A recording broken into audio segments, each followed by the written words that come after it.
নমস্কার বন্ধুরা, আমার নতুন একটি ভিডিওতে তোমাদেরকে স্বাগত জানাই। আশা করি সবাই খুব ভালো আছো।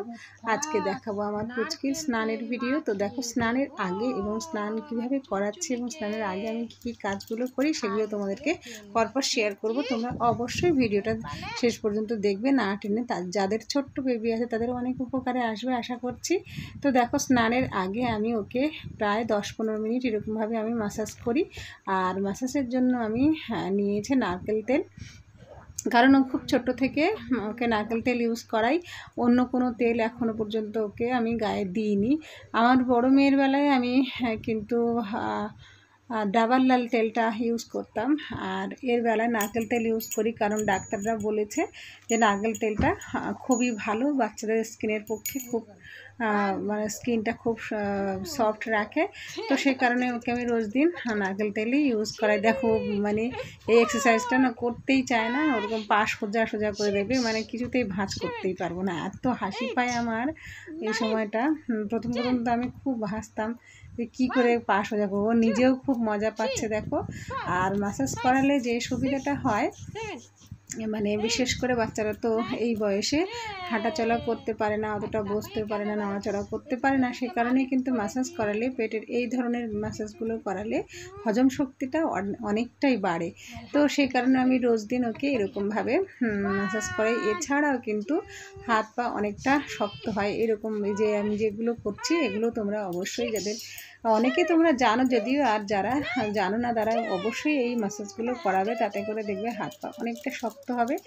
এবং পায়ের এই যে দুই সাইডটা, মানে নিচে হাঁটুর ওখানটায় যে বাঁকা মতো থাকে পাটা আর কি, ওই বাঁকাগুলো কিন্তু অনেকটা সোজা হয়ে যায়। আমরা ছোটোবেলা থেকে শুনে আসছি যে এরকমভাবে ম্যাসাজ করলে অনেকটা সোজা হয়ে আসে।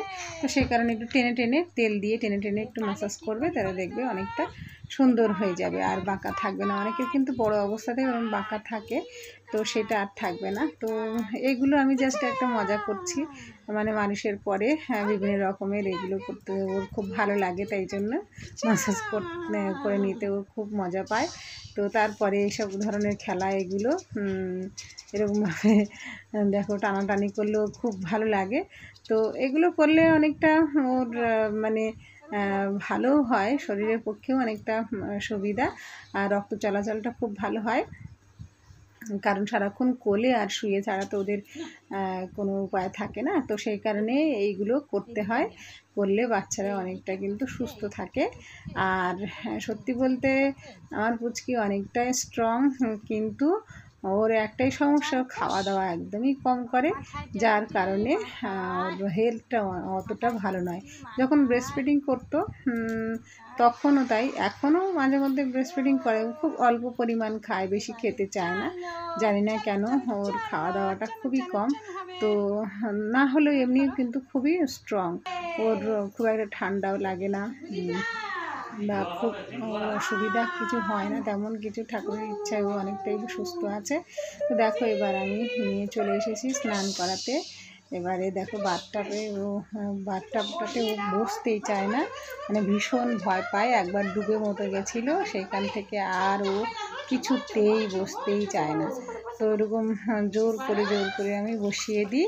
দেখো তাই কি ভয় পাচ্ছে, এরকমভাবে আমি দিয়ে জলটা সারা গায়ে এরকমভাবে লাগিয়ে দিয়ে দিই, যাতে অল্প ঠান্ডা আগে গায়েগুলো জড়িয়ে দিই, যাতে একেবারে ঝুঁক করে মাথায় জল দিলে আবার কান্নাকাটি করবে। সেই কারণে অল্প করে আমি জলটা দিয়ে দিই। আর আমি এই জলটা আমার ট্যাঙ্কের জলই দিচ্ছি, কারণ এটা রোদে দেওয়া হয়নি। আর ট্যাঙ্কটা যেহেতু আমার 3তলার ছাদের উপরে একদম সরাসরি রোদের মধ্যেই থাকে, সেই কারণে জলটা যথেষ্ট গরম থাকে। যখন খুব গরম থাকে তখন একটু ঠান্ডা জল মিশিয়ে দিই, তখন আবার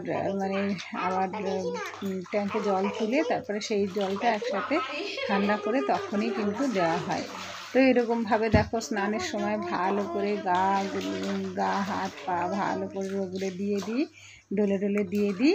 আর যেদিন আমি শ্যাম্পু করাই সেদিন তো সারা মাথায় গায়ে সব জায়গায় কিন্তু আমি সাবানটাও দিয়ে দিই, মানে বেবি ওয়াশ যেটা হয় সেটা আমি মাথায় গায়ে সব জায়গায় কিন্তু ওকে দিয়ে তবে কিন্তু ফ্রেশ করিয়ে নিই।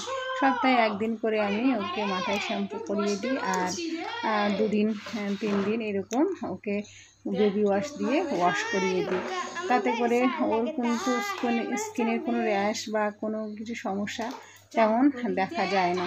শুধু এটাই যা প্রবলেম, পুচকিটা খুব একটা হেলদি হচ্ছে না।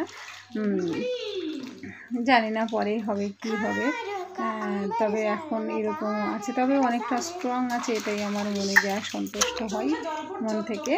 তো দেখো দিদিও কিন্তু এই সময় একটু খেলা করছে ওকে নিয়ে, নানান ধরনের খেলা। আর দেখো এবার আমি ট্যাপের জলটা একটুখানি দেবো, কারণ এই জলটা একটু গরম মতো ছিল, মাথায় ওর ঠান্ডা জল না দিলে কিছুতেই ও স্বস্তি পায় না। তাই জন্য ট্যাপটা ছেড়ে দিয়ে ওখান থেকে জল পড়ছে ওখানে মাথায় দিচ্ছি, যাতে করে এই জলটা কানে টানে না ঢোকে। সেই কারণে আমি এরকমভাবে মাথায় একটু হেলিয়ে রেখে সেখান থেকে দিই। ও আবার মাঝে মাঝে দেখে জলটা কোথা থেকে পড়ছে, তো এরকমভাবে ওকে আমি রোজ দিন স্নান করাই। আর যখন ঠান্ডা আজও পর্যন্ত তেমন লাগেনি, সে কারণে আমি এরকমভাবে স্নান করাতে আরও বেশি সুবিধা পাই। আর যখন দেখি ওয়েদারটা খুবই ঠান্ডা, তখন কিন্তু ট্যাপের জল সরাসরি এরকমভাবে আর দিই না, হালকা একটু উনুনে গরম করে নিই জলটা, নিয়ে তারপরে ঠান্ডা জলের সাথে মিশিয়ে এরকমভাবে ওকে স্নান করিয়ে দিই। আর তাতে করে ও অনেকটা ভালোই থাকে, আমি দেখি, মানে খুব অসুবিধা হয় না। আমি যেরকম সুবিধা মতো ওকে করাই সেরকমভাবে ও অনেকটাই ভালো থাকে। আর এই দেখো সমস্ত হাতগুলো ধুয়ে নিচ্ছে, মানে প্রচণ্ড গরম হয় শরীরে বাচ্চাদের, তারা সারাক্ষণ শুয়ে যেহেতু থাকে সে কারণে কিন্তু প্রচণ্ড শরীর গরম হয়। তো এইরকমভাবে জলের মধ্যে থাকলেও ওরা কিন্তু অনেকটাই স্বস্তি পায়। তো দেখছো খেলা করতে বলি কিন্তু কিছুতেই খেলতে চায় না।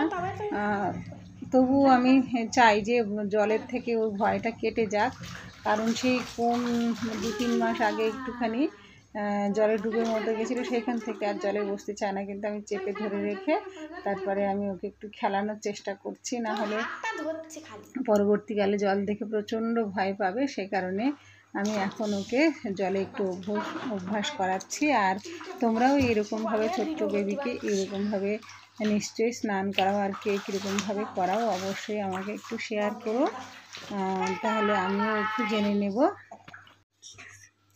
এবার স্নানের পরে আমি ওর ভালো করে মাথাটা দেখো মুছে দিয়েছি, যার জন্য চুলগুলোর এই অবস্থা। গা মাথা খুব সুন্দর সফট একটা টাওয়াল দিয়ে মুছে দিয়েছি, তারপরে ওকে বসিয়ে রেখেছি। ও এখন ভালোই মোটামুটি বসতে পারে। আর তারপরে চুল আঁচড়ে দেব এবার, দিয়ে তারপরে ওকে একটা জামা পরিয়ে তারপরে অল্প করে ফ্যান ছেড়ে দেবো। আমরা যেহেতু ফ্যানে থাকি, ও ফ্যানের হাওয়াতেই থাকে, মানে এসি তো থাকি না আমরা। তো দেখো এবার ওই চিরুনিটাকে দিয়েছি, এবার চুল আঁচড়ে দেবো, দিয়ে তারপরে জামা কাপড় পরিয়ে তারপরে কিন্তু খাওয়াবো। তো এরকমভাবে আমার পুচকিকে আমি রোজ দিন স্নান করাই, বা স্নানের আগে পরে এরকমভাবে আমি ওকে রেডি করাই। তাহলে আমার ভিডিওটা কেমন লাগলো আশা করি তোমরা শেষ পর্যন্ত অবশ্যই দেখবে। আর আজ এই পর্যন্তই রাখছি, সবাই খুব ভালো থেকো, টাটা।